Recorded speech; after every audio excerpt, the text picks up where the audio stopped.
Okay, so hello everybody. I hope you're all doing great. As you can tell, I'm out of town this week and next week. I was contemplating not having class next week for a variety of reasons. Um, but yeah, we'll kind of address that or cross that bridge if it comes to it. So, anyways, this is technically week 14 now of biblical interpretations. And yeah, I appreciate you all coming tonight. So um, as is tradition, my name is James. I'm a husband and a father, and I own an automotive business. I have a degree in biblical and theological studies and ancient Near Eastern history, although I'm not an expert in anything. We started this class back in October to discuss a specific epistemological and hermeneutic framework that I've kind of developed over the course of my life. We spent 8 weeks building a foundational paradigm so that I could say the following sentence and hope that it makes sense. The revelation of God is inherently contradictory. The biblical text describes a God defined beyond all knowledge that also wants to be known. The moment the knowledge of God transcends the boundary between what is not known to what is known, that God no longer is transcendent, but rather continuous and becomes defined by what is known. And so, this is the fundamental concern of the biblical text. How can humanity know God without God being entirely defined by all that is known? This is the fundamental issue we are seeking an answer to. So another way to think of it is, how can God be known as this without becoming known as something like this?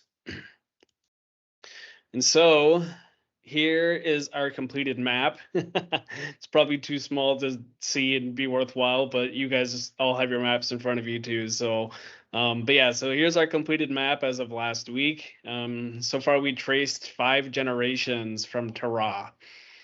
We did a recap last week, and we traced every generation and the land in between, and we focused on the locations and themes of the stories we've been reading in Genesis. We see the geographic places of emphasis, to Haran, to Canaan, to Egypt, to Canaan, to Haran, back to Canaan. I had someone last week ask me why I put negative on this slide after the word Egypt. And so I want to just kind of clarify this slide a little bit. So what I mean is we see Shechem being emphasized as the place people go when they first come and go to Haran.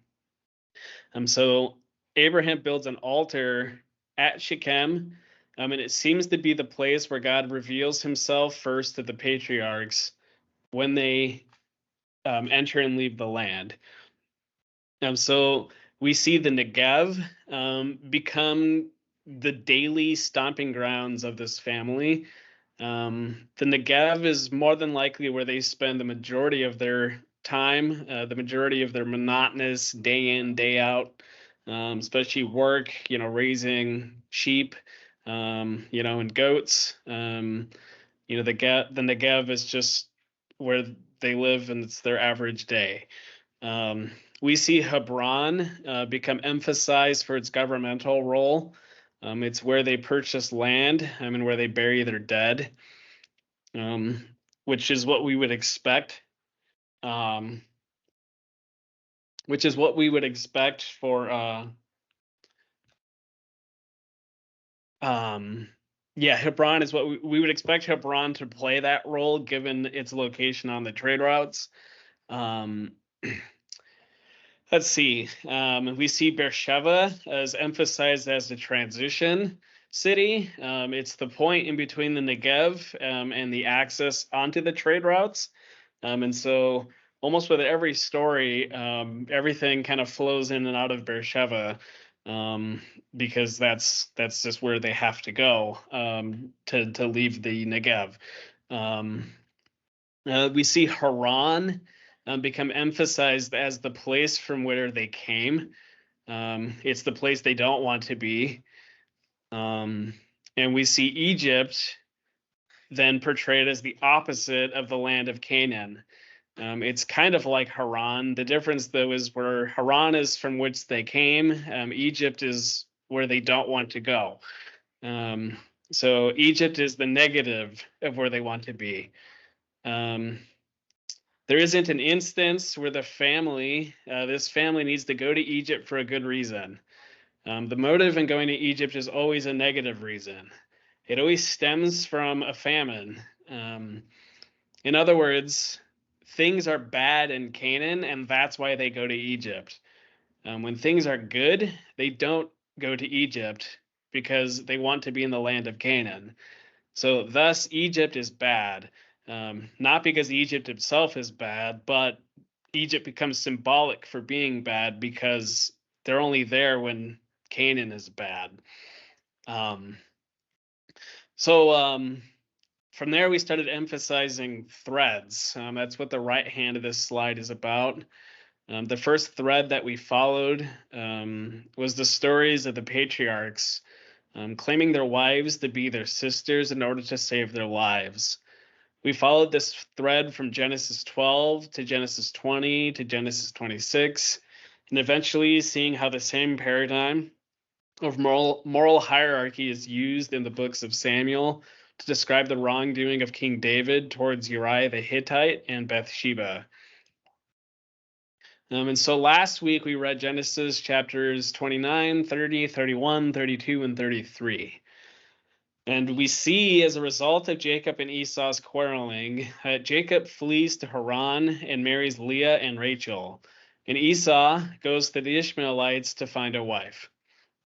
While in Haran, Jacob's great uncle abuses his sovereign power and tricks Jacob into remaining in Haran longer than he should have. After 20 years, Jacob has 11 sons and 1 daughter, all born in Haran with 4 different wives. He has a large flock. He ends up with everything that Laban tried to keep from Jacob. Jacob then flees from Laban to go back to his parents, Isaac and Rebekah, in the Negev. Jacob sends word ahead to alert Esau that he will be coming through his lands in Edom in order to find favor with Esau. But Jacob ends up delayed, stuck in the Yabok Canyon, wrestling all night with a man.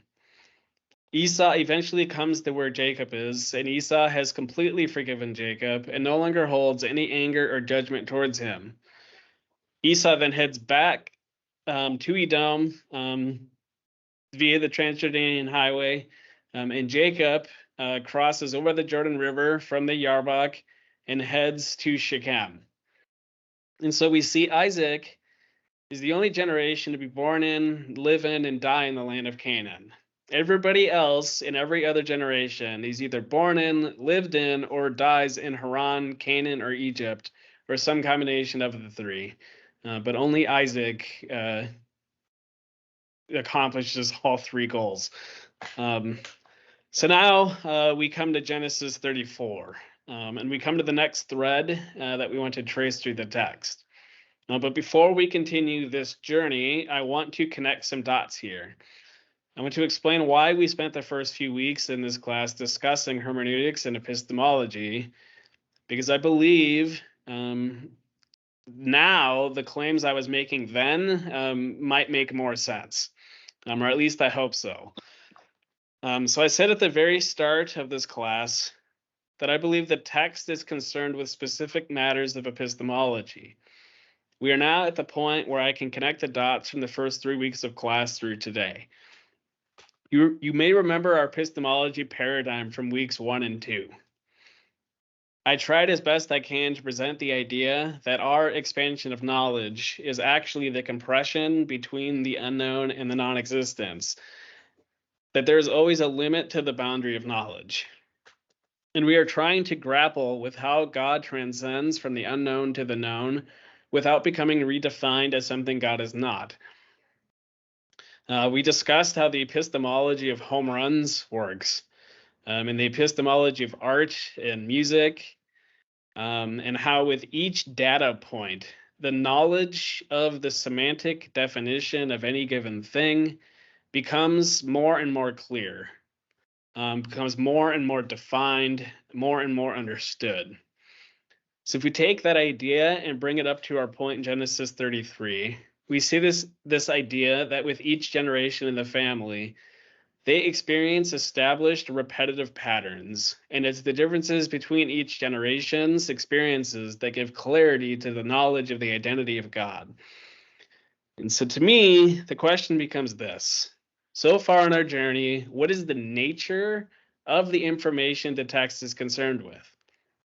One of the questions you might ask is, if God exists, why doesn't God just show itself to humanity, or to me, or to you individually? Why doesn't the text just explicitly state who God is and leave it at that? And so I'm trying hard to make it clear. The point being, that is exactly what the text is claiming God is doing. The reason you don't see the revelation of God as being God revealing who God is to you is because the knowledge of God has to be something you can understand, or it can't be of a God you can know. It isn't enough for the text to say God appeared to Jacob. The text barely concerns itself with such revelations. Why? Because that isn't knowledge you can know. If God appeared to you today, the point being, unless God makes God something God isn't, you wouldn't know it to be God. This is the entire contradiction that I've started with every class. So again, what is the nature of the information being portrayed about the knowledge of God? How do you know the revelation of God is from God? By the expansion of knowledge over time through the repetition of experiences. In the places you go, in the experiences lived, in the commonality of the past, combined with the expansion of knowledge in the present, and by the differences between the two. And the nature of the data points is about morality.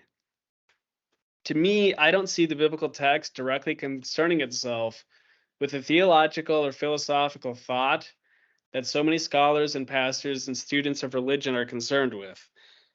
To me, the semantic knowledge of God is about morality, which to me is really about the preservation of life. So the preservation of life. So far, everything we have read in Genesis is intricately tied to ideas of the preservation of life. The knowledge of God is tied to the preservation of life.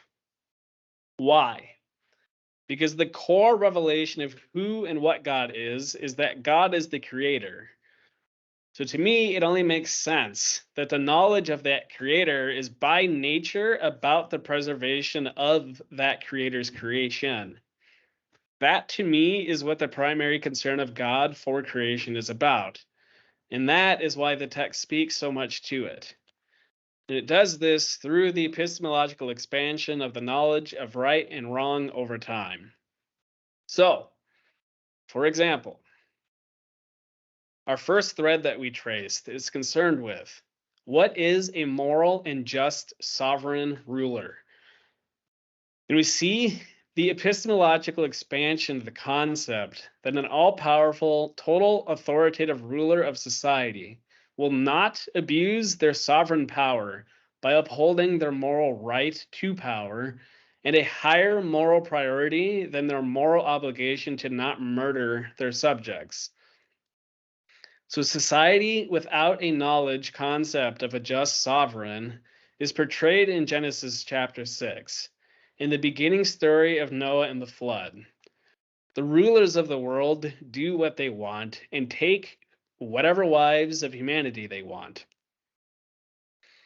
Then we see in Genesis 12, where Abram is of utmost concern with how Pharaoh may or may not abuse his sovereign right to break expectations of hospitality, marriage, patriarchal duty, and murder.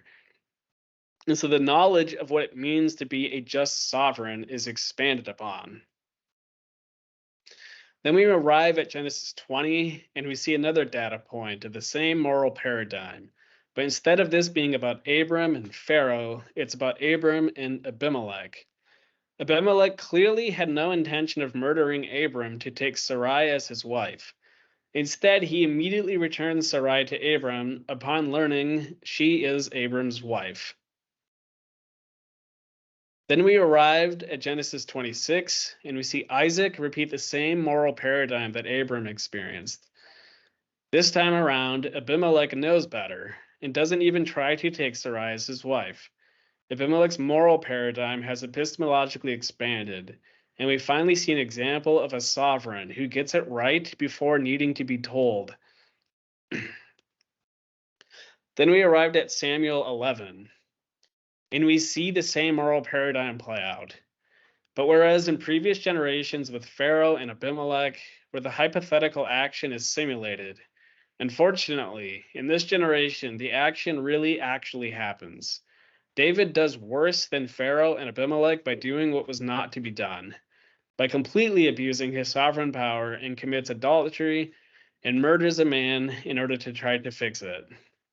And so, by the time we get to the end of Samuel 11, we see a completed epistemological framework on how a king is supposed to act. And with each step in knowledge, the consequences for the knowledge and acting on the knowledge becomes more and more severe. Does this knowledge continue to expand? Are we at the boundary of what can be known regarding the ideal framework of what a just, sovereign, all-powerful ruler will look like? What comes next? Well, I have ideas, but that's not the purpose of tonight. So we will leave this moral paradigm like this for now. But here's the question. What does any of this have to do with the knowledge of God? My hypothesis is not only are these stories depicting the epistemological framework of morality for a just sovereign, but they are also telling you what type of sovereign the Creator is. The text isn't revealing that God looks a certain way, or the text isn't saying that God told Abram who God is and that was the end of it. It doesn't concern itself with any of the physical attributes ascribed to any other God.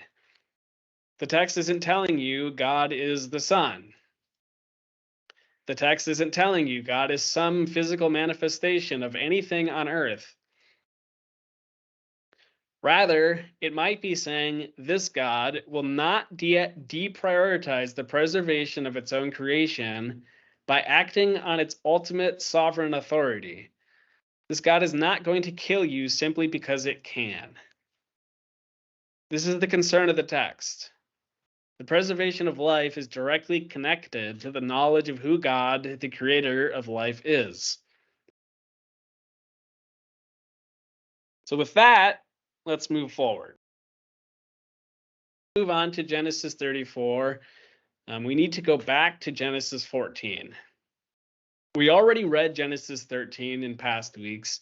Genesis 13 is when Abram and Lot are in Canaan and they decide to separate. And they go different ways. And we traced on our maps in orange where Lot leaves the Negev and he goes and settles in what becomes known as Edom. And so now let's read Genesis 14. In the days of Amraphel, king of Shinar, Arioch, king of Elasar,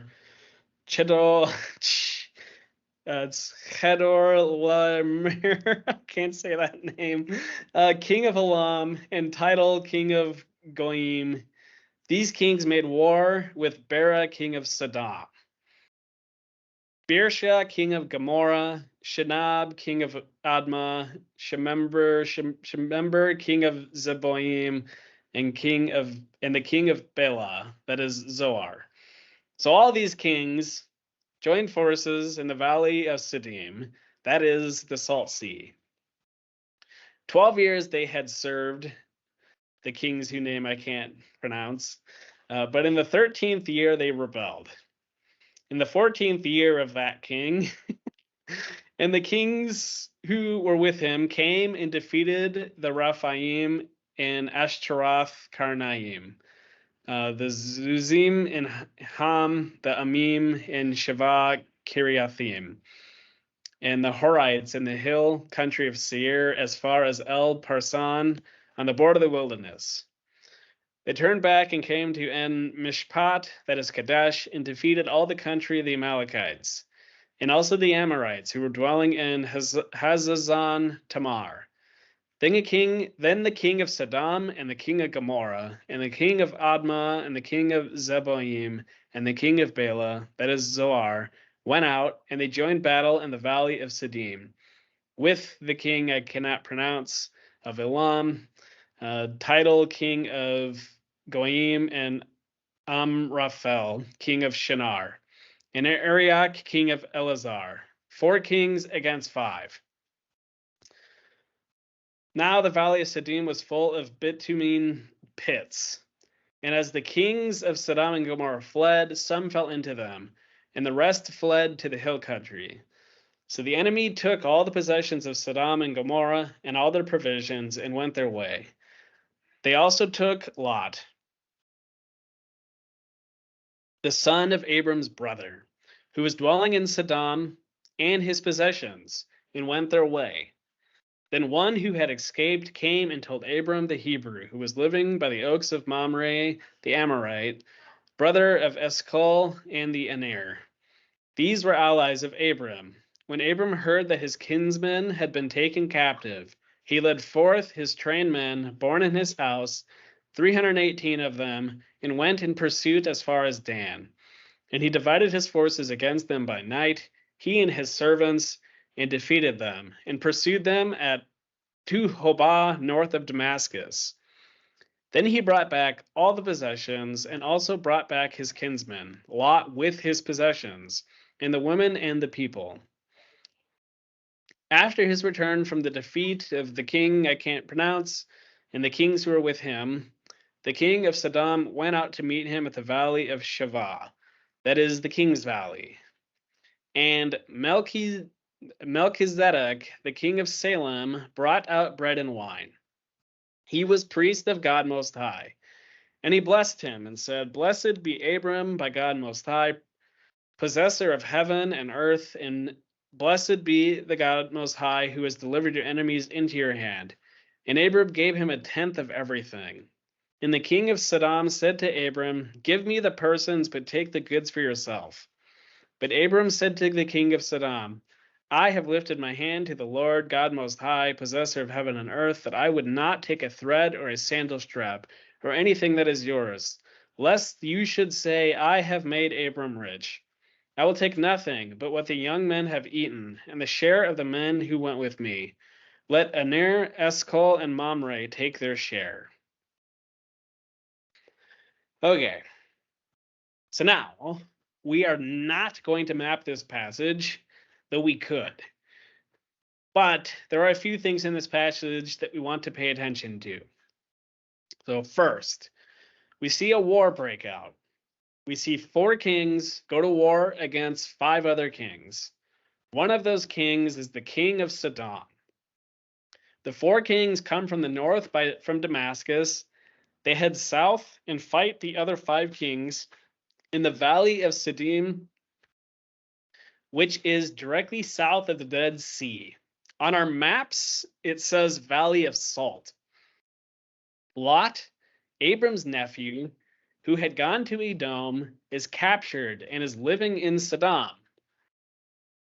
Abram learns of his capture, and he takes 318 men, and they pursue the kings all the way to the north of the Sea of Galilee to the region of Dan. They attack the kings and chase them off, even past Damascus. So Abram rescues Lot for the first time. On his way back, Abram stops in the valley of Shavah, and he meets Melchizedek, the king of Salem.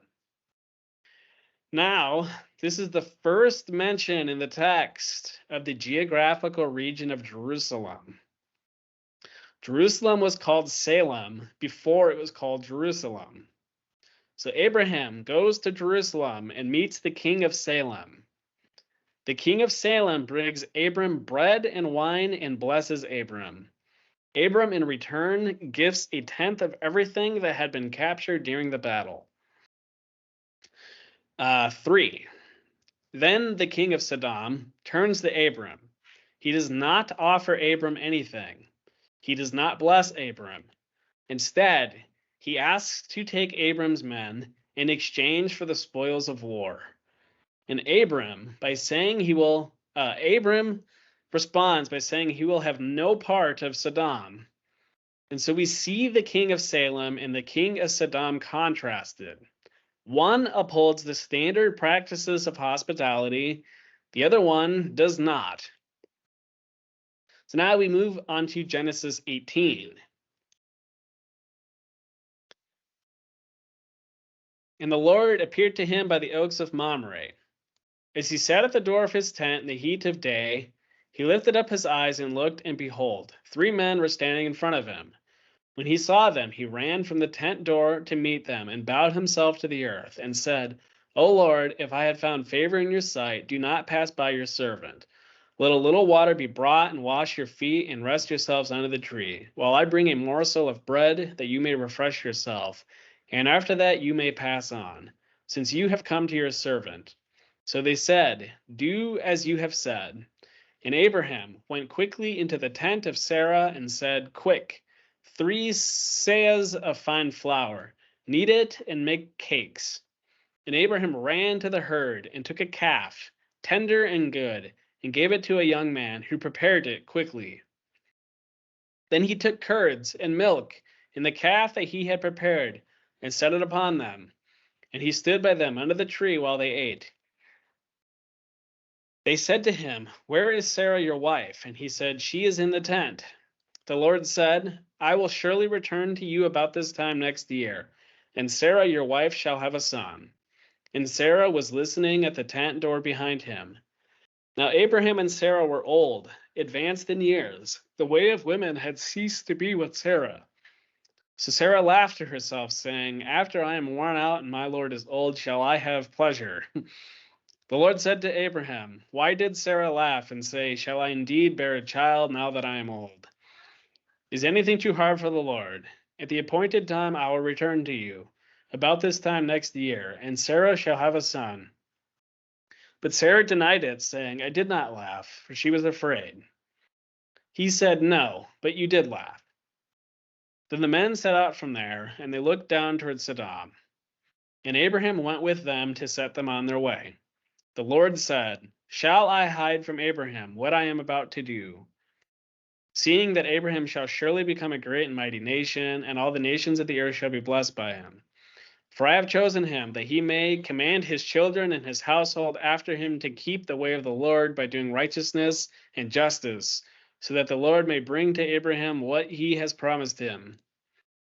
Then the Lord said, Because the outcry against Sodom and Gomorrah is great, and their sin is very grave, I will go down and see whether they have done altogether according to the outcry that has come to me. And if not, I will know.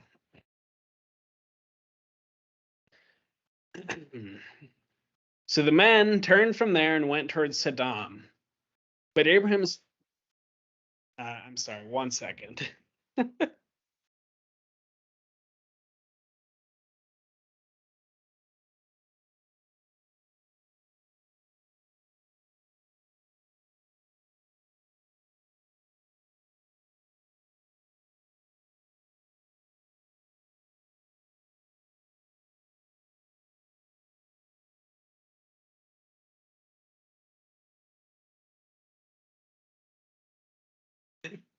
Okay, sorry. I got a kid and a dog here with me.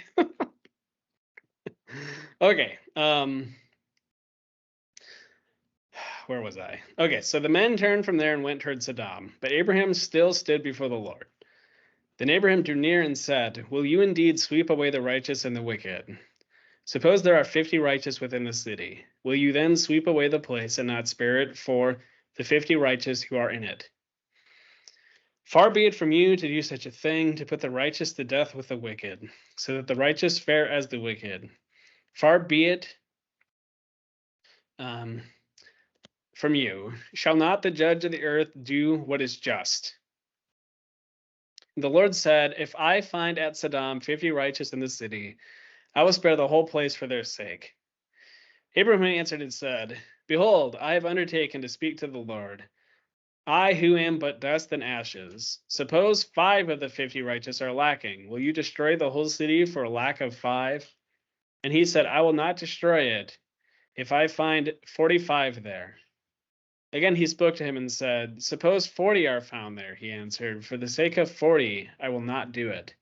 And he said, Oh, let not the Lord be angry, and I will speak. Suppose 30 are found there. He answered, I will not do it if I find 30 there. He said, Behold, I have undertaken to speak to the Lord. Suppose 20 are found there. He answered, For the sake of 20, I will not destroy it. Then he said, Oh, let not the Lord be angry, and I will speak again but this once. Suppose 10 righteous people are found there. He answered, For the sake of 10, I will not destroy it. And the Lord went his way when he had finished speaking to Abraham, and Abraham returned to his place. So now, a few thoughts on Genesis 18. So 1, Abraham is sitting at the entrance to his tent when 3 men appear. He immediately jumps up in haste and runs to them. He offers and fulfills every expectation of hospitality expected of a patriarch. In some other class, we will discuss the significance of what Abraham actually does here. But for now, we'll leave it at that. Ultimately, he does what was required of him to do, and he does it in haste. And so, as with the king of Salem from chapter 14, who offered Abraham bread and wine, Abraham offers these men who visit him the same. 2, Sarah is promised a son and laughs. She doesn't take action against what is told of her, but she does laugh at it. 3, the text says the outcry against Sodom and Gomorrah is great and their sin is very grave. I will go down to see if this is true. So here is what we want to think about. What is the sin of Sodom and Gomorrah? What is so wicked about Sodom and Gomorrah? What makes these cities unrighteous? And why is Lot living there? 4, Abraham stops the Lord and says, Will you indeed sweep away the righteous with the wicked? And the answer we see is no. In fact, not only will the righteous not be destroyed because of the wicked, but rather the wicked will be saved because of the righteous. Is treating the righteous the same as the wicked something a just sovereign would do? Is that justice? No. But not only would this God allow the righteous to be separated from the wicked, but also the wicked could be spared by the righteous.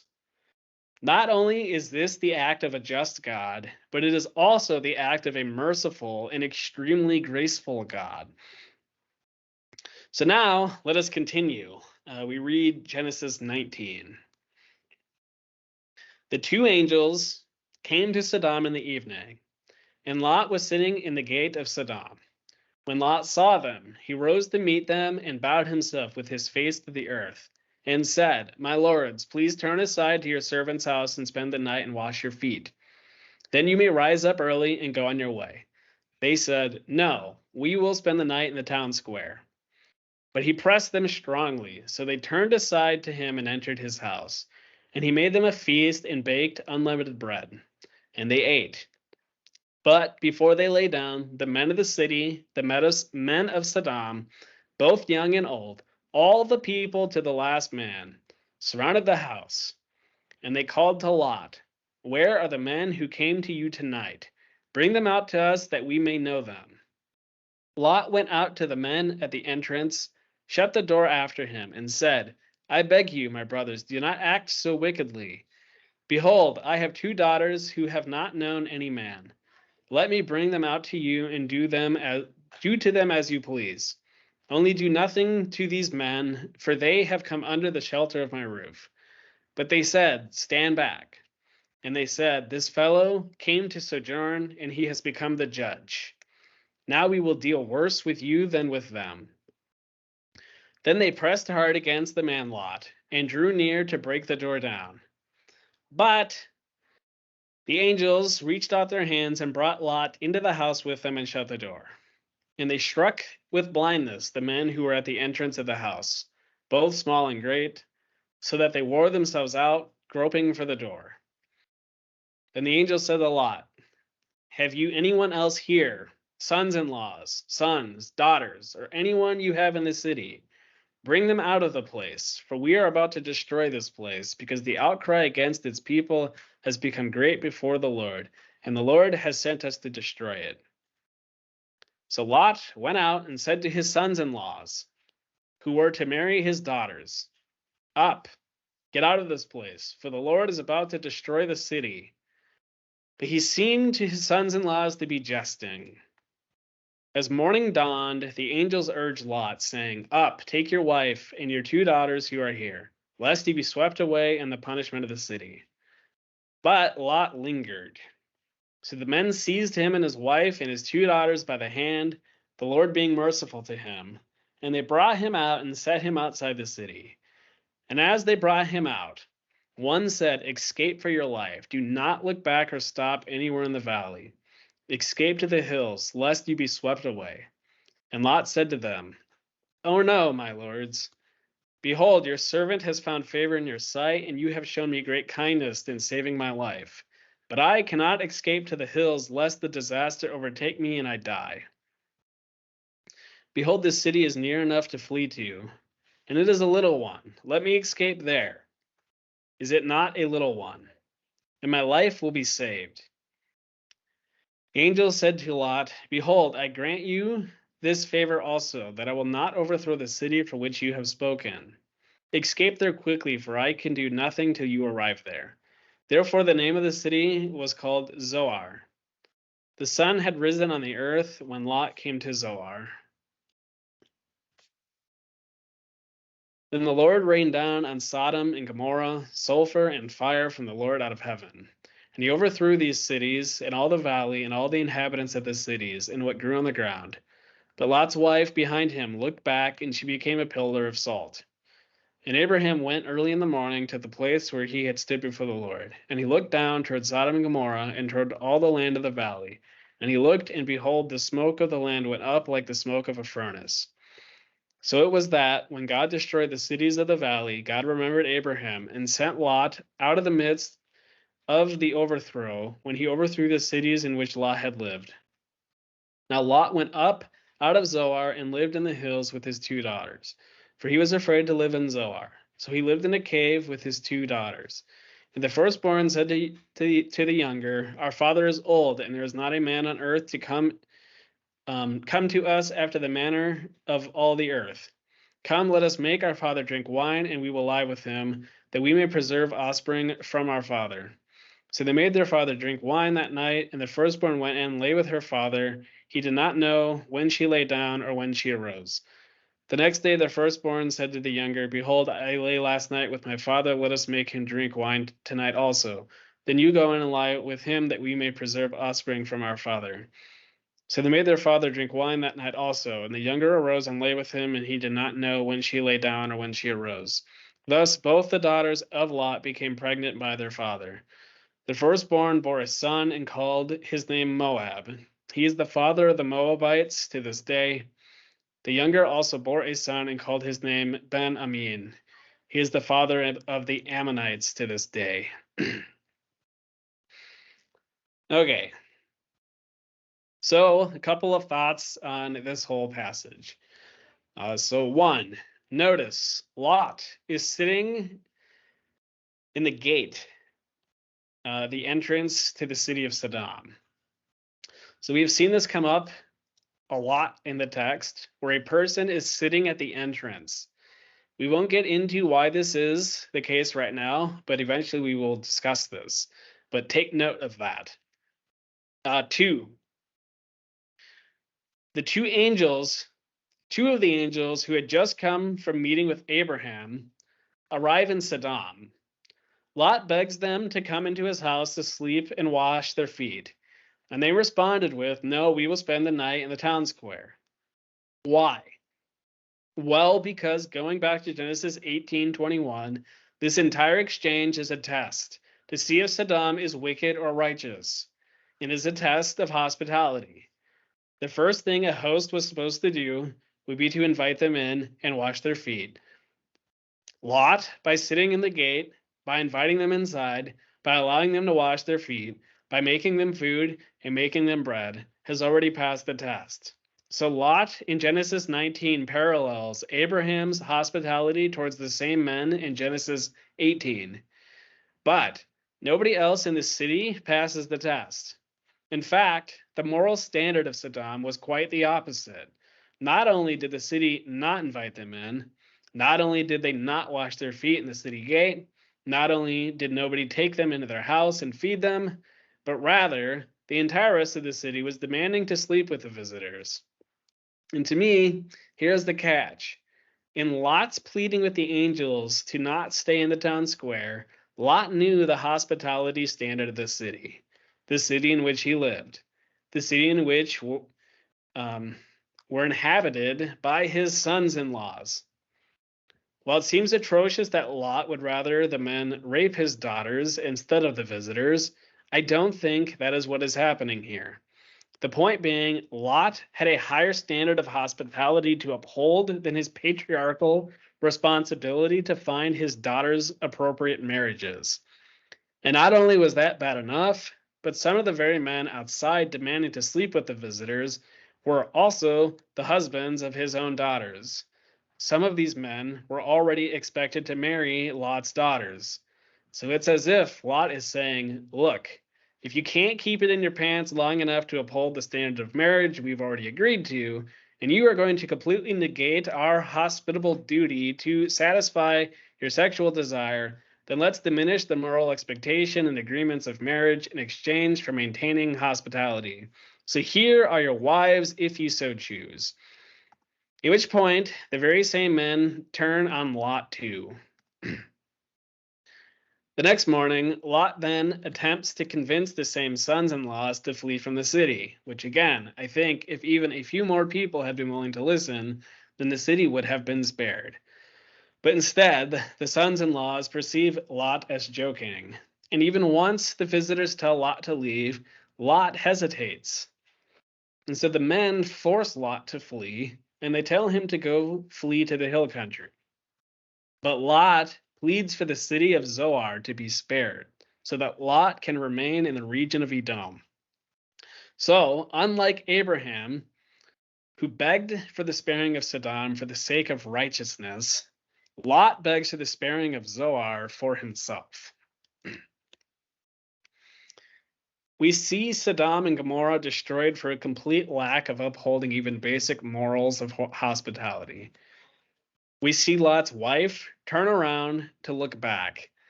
As with Sarai laughing at the notion of having a son, Lot's wife looks back. She lingers. Lot lingers. His sons-in-laws linger. Lot and his immediate family was spared due to the hospitality actions of Lot, but he maintained minimum standards. He willingly lived in a city he knew was corrupt, that had a backwards moral hierarchy. He probably even participated in the wickedness of Sodom by taking advantage of strangers at their gates, but he did not do right by these, but he did do right by these visitors when it mattered most. So unlike Abraham, who was blessed for his actions, Lot is merely allowed to survive. And the same hesitancy that halts him and his wife is the same hesitancy that leads to him being without countrymen. It's well established elsewhere in the text that the members of this family would not marry Canaanites. The daughters lost their fiancés or to whom they were betrothed, so the legacy of Lot ends with him living in a cave, having sons from incest with his daughters. And so we come back to our idea of threads. So we started this thread, this journey in Genesis 14 with the hospitality of Melchizedek. We see the example of how you treat your neighbor, how you treat a stranger. Then we came to Genesis 18, and we see the textbook definition of hospitality in the Levant. in how Abraham treats the strangers that arrive at the entrance to his tent. Then we came to Genesis 19, and we see a similar act of hospitality. Lot shows to the same strangers that Abraham showed to the same strangers.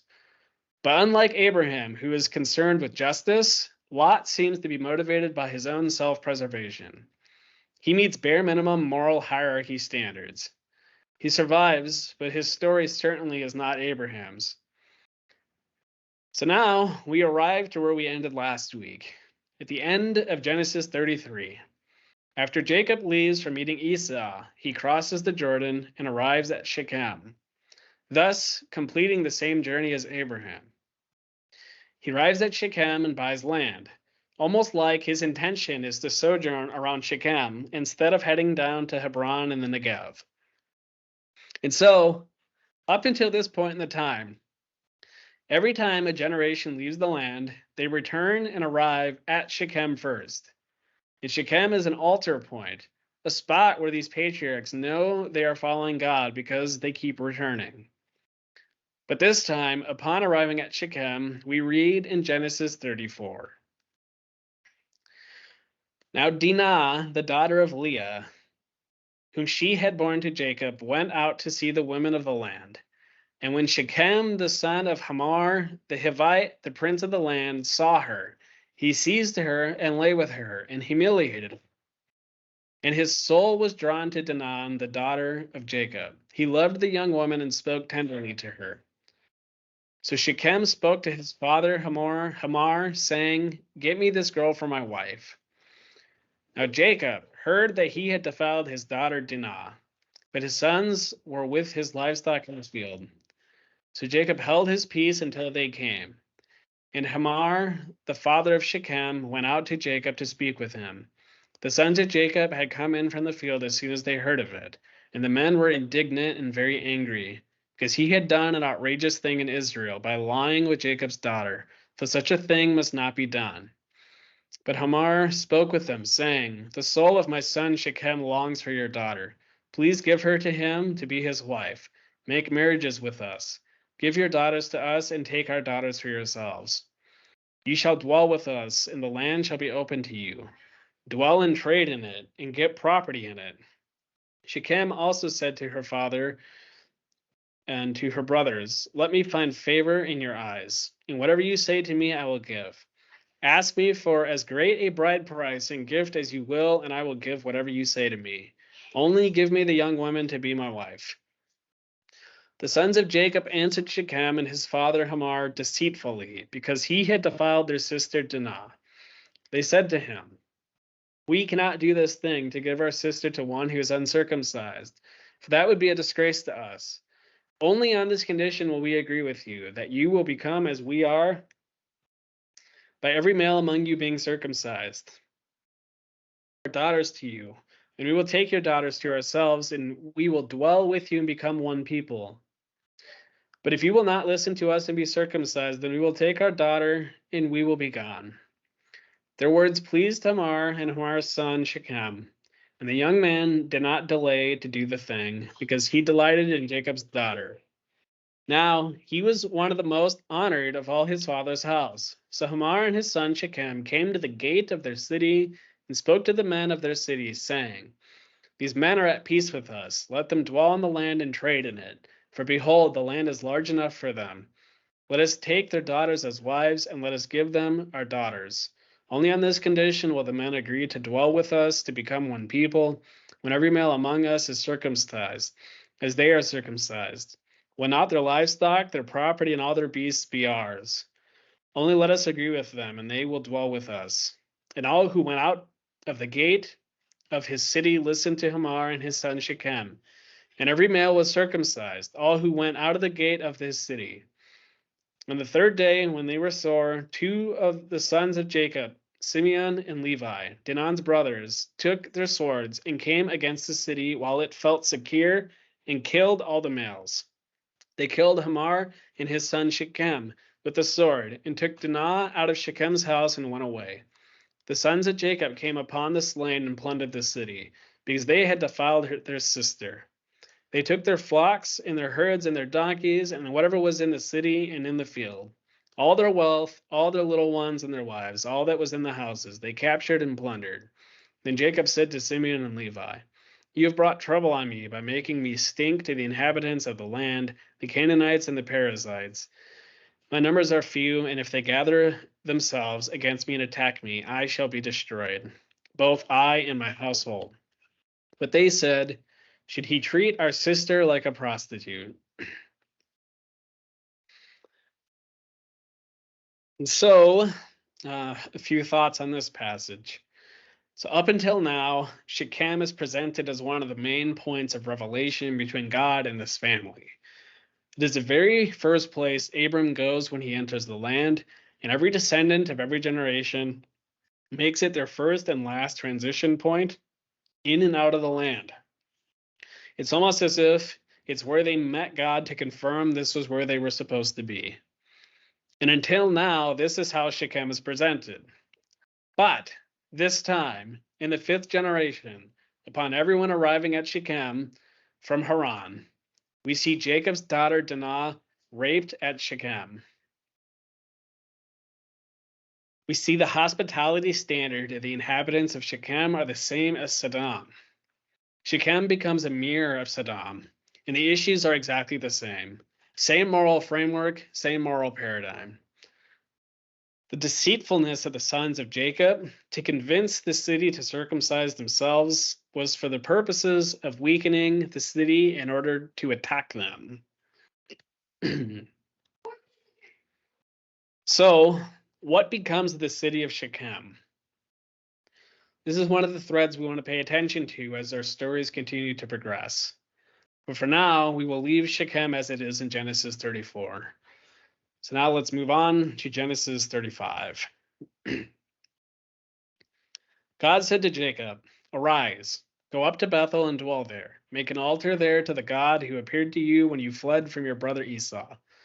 So Jacob said to his household and to all who are with him, "Put away the foreign gods that are among you, and purify yourselves and change your garments. Then let us arise and go up to Bethel, so that I may make there an altar to the God who answers me in the day of my distress and has been with me wherever I have gone."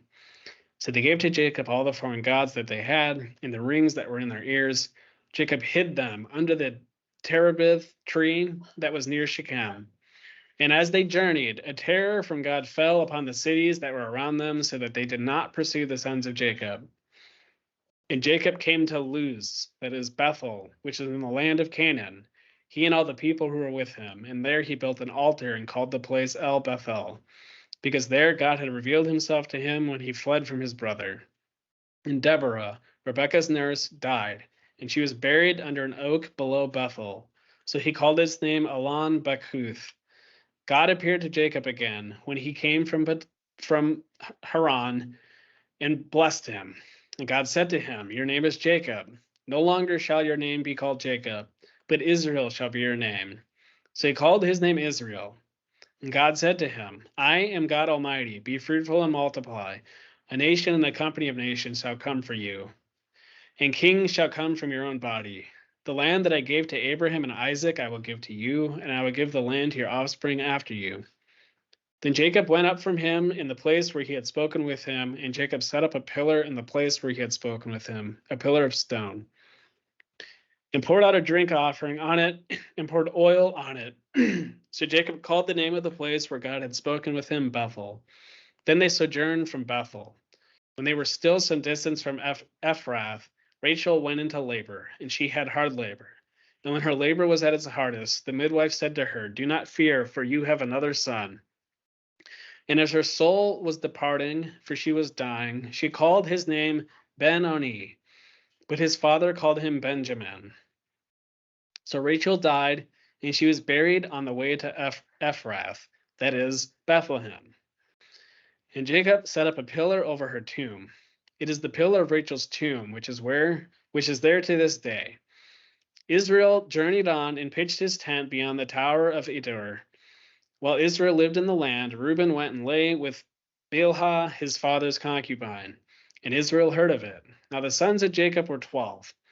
The sons of Leah: Reuben, Jacob's firstborn, Simeon, Levi, Judah, Issachar, and Zebulun.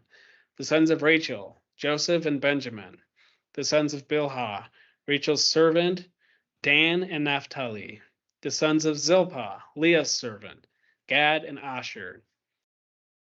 These were the sons of Jacob who were born to him in Haran. And Jacob came to his father Isaac at Mamre, or at Kiriath Arba, that is Hebron, where Abraham and Isaac had sojourned. Now the days of Isaac were 180 years, and Isaac breathed his last, and he died, and was gathered to his people, old and full of days. And his sons Esau and Jacob buried him. And so, a few thoughts on this. One, after buying land and his daughter being raped at Shechem, Jacob proceeds south to Bethel. But before they leave, we see Jacob hide the gods that Rachel had stolen from Laban before leaving Haran. The same gods probably made by Terah. We see Jacob bury these gods in Canaan, at Shechem. So now, the gods that God wanted Terah to leave behind in Ur, that distracted Terah from making it to Canaan, are now in Canaan, at Shechem. And it's the second time now we see Shechem presented as problematic. So God says, go to Bethel. Once in Bethel, we see the end cap, or the mirror image of Genesis 28. When Jacob's journey to flee from Esau first began in Genesis 28, he has a dream, he makes a pillar, and he pours oil on it. And now in Genesis 35, over 20 years later, upon returning, he does the exact same thing. Upon leaving Bethel, they head south. And as they come close to Ephrath, which later is called Bethlehem, Rachel goes into labor and dies and is buried in Bethlehem. She has a son. It's only her second son born to Jacob. And like with Isaac and Jacob, Benjamin is the only descendant of this family to be born in Canaan. After the death of Rachel and the birth of Benjamin, they proceed south to the original goal, to Isaac in Hebron. And Isaac dies and is buried in the same place as Abraham in Sarah. And so we come to the end of the fifth generation, finally arriving in the land. And again, notice their experiences. Up to this point, they're identical to the experiences of Abraham, Isaac, and Jacob. We see the same journeys. We see the same themes. We see the same generational repetitions. We see the same mistakes being made. And